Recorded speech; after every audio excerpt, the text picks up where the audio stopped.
شعراء اقوام میں جان پیدا کرتے ہیں۔ ملٹن، شیکسپیئر، بائرن وغیرہ نے قوم کی بے بہا خدمت کی ہے۔ کارلائل نے شیکسپیئر کی عظمت کا ذکر کرتے ہوئے ایک انگریز کا ذکر کیا ہے۔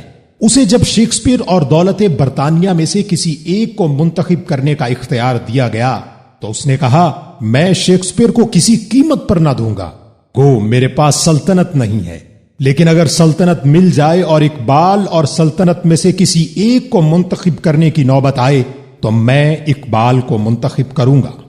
اقبال کی ادبی شخصیت عالمگیر ہے۔ وہ بڑے ادیب، بلند پایا شاعر اور مفکر اعظم تھے، لیکن اس حقیقت کو میں سمجھتا ہوں کہ وہ ایک بہت بڑے سیاستدان بھی تھے۔ مرحوم دور حاضر میں اسلام کے بہترین شارح تھے، کیونکہ اس زمانے میں اقبال سے بہتر اسلام کو کسی نے نہیں سمجھا۔ مجھے اس امر کا فخر حاصل ہے کہ ان کی قیادت میں ایک سپاہی کی حیثیت سے کام کرنے کا مجھے موقع مل چکا ہے۔ میں نے ان سے زیادہ وفادار، رفیق اور اسلام کا شیدائی نہیں دیکھا۔ اقبال ایک شاعر جس نے زمانے پر اپنا سکہ بٹھا دیا، صرف سرزمین پاکستان کے لیے نہیں بلکہ ساتھ ہی ساتھ آزادی، وطن پرستی اور فضیلت کے لیے کوشاں تمام مسلمانوں اور انسانوں کی خدمت کرنے والے مفکر شاعر اقبال ہیں۔